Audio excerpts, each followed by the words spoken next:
up guys, how you doing? I'm Saz and welcome back on Avocado Steroids. Today I'm gonna answer some questions from musicians to live sound engineers. For those of you who didn't know, I'm a live sound engineer and a bass player based in London. How did I become a live sound engineer? That's a really good question. Well, technically, I've never really thought about becoming a live sound engineer. When I moved to London 5 years ago, all I wanted really to do was to be a session musician. Thanks to the course that I did at uni, there was a module in music production, and that's what really got me into music production, mixing, and sound engineering. The main bit though was that when I finished the university, I didn't really have any kind of degree or diploma in music production because my course was for music performance. I had two possibilities. One was keep studying and find another course more appropriate to what I wanted to do, or the other thing was trying on my own. At the time, I didn't have the budget to actually go and attend another course, even because courses in London are very expensive. So after years of education, I've done the conservatory here in Italy, then I moved to London, I did the university, and I didn't really want to go and study again. Not because I didn't want to study, but because I wanted to feel outside of the protected environment that is a school, a university. Long story short, I've tried as much as I could to get an internship, apprenticeship, but it didn't go well. I have sent thousands and thousands of emails to different studios, to different engineers, and most of them haven't replied, and some of them have replied with, "We don't have availability right now. We already have someone, so get in contact in the future." If I was a different person, if I was at the time a little more confident, I would have possibly contacted them back in a few months asking again if they had availability at the time, but I didn't do it. So obviously that is a shame on me, and this is something that you should consider. Like if you had a rejection once, it doesn't mean that that rejection is forever. Sometimes people say no just because in that specific moment they cannot take you in, but it doesn't mean that you're not qualified or that you're not good enough. I've always been struggling with this. I've always blamed myself for a rejection. Sometimes that's not the case. Sometimes it's just that that wasn't the right moment. So keep going. After I spent 2 years trying to get some studio experience, because I had a lot of theory, but I didn't have any practical experience. You don't know what you don't know. You need really some kind of feedback from people who are already doing the job. So I found the course, and it was really nice, especially because it was a really small class, only 6 people, budget friendly, and with a lot of work experience. But it was live sound. Let's do the course. The course lasted from October until December of 2018, and the nice thing was that after 2 weeks of the course I could start doing work experiences, which was the thing that I really was looking for. I was so committed that basically for 3 months I didn't have a single day off. Every time that I wasn't working at my day job, I was doing a work experience, but I was happy. In January, once the course finished, I've contacted back my tutors and I asked them, "Cool, is there any chance that I can still do work experience with you?" The tutors that I worked with at the time, they knew me, they knew how committed and how proactive especially I was, and they said, "Actually, can you cover me this night?" Yeah, sure. So I've got my first venue, and after 5 months I tried to get more venues. I have managed by the end of the year to have one more venue and to be paid to assist other engineers for like club nights and bigger gigs. Cool! And now the question.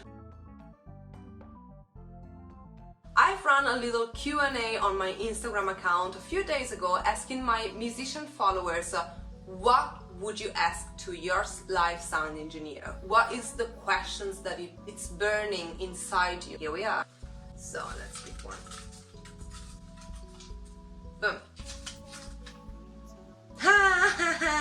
Why I can't have the drum kick in my monitor?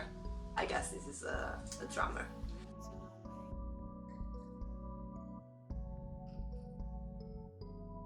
Sometimes the cone of the monitor is actually not that big, so it means that the bass frequencies are not gonna respond that well. Usually what I do to help this thing is to punch the attack a little bit more, so you won't be able to hear the beefiness of the kick, but you're still gonna be able to hear the attack. Smaller venues, usually the monitors are there by the hand of God. Like in small venues, every piece of equipment has to be treated as gold, because that is the only gear that you're gonna work with.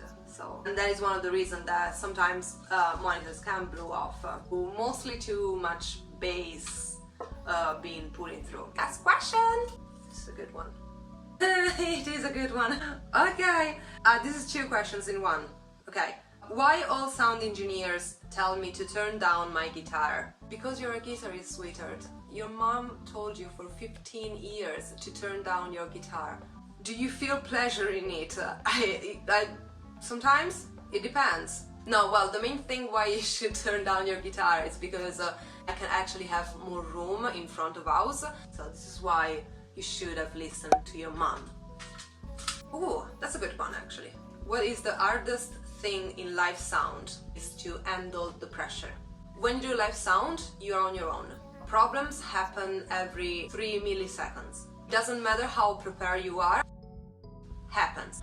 Doing live sound, it requires a lot of nerves. To me, live sound gives me that rush of adrenaline, which is like being on a boat with a storm, and you need to keep that boat afloat. Doesn't matter what. Yeah, that's basically live sound. Whew. What do you think of those initiatives to include women in the music industry? Shall we open that Pandora's box? Let's do that. Women in the music industry. There aren't enough. Why there aren't enough? The roles that women could cover in the past were certain kind of roles. There weren't like examples. There wasn't the option of being working in music. There wasn't the option to be working in anything that it was too physical, because it wasn't a feminine thing. For my personal experience, between my colleagues, I have never ever had a single time which I've been like discriminated in a way because I'm a woman. It has happened that sometimes when bands were walking in and they saw that it was me, they asked me like, where is the sound guy? I am the sound guy. Deal with it. I truly believe it's just because there isn't enough information still about what are the options. 15 years ago, 10 years ago, I would have never ever considered this career, just because I've never saw myself as a live sound engineer or as a studio engineer. I think there is just a lot of misconception on what women can do. We love it so much. I'm loving it. Love it. What's the difference between a live sound and studio? So, as I said before, live sound is much more adrenalinic, it's much faster, and that is the beauty of the live sound, while a studio engineer would have more time. In a studio, you try to reach perfection. You can experiment, there is a lot of like sound manipulation, while in live sound, you want the best sound according to that venue. That is the whole point of live sound is the show.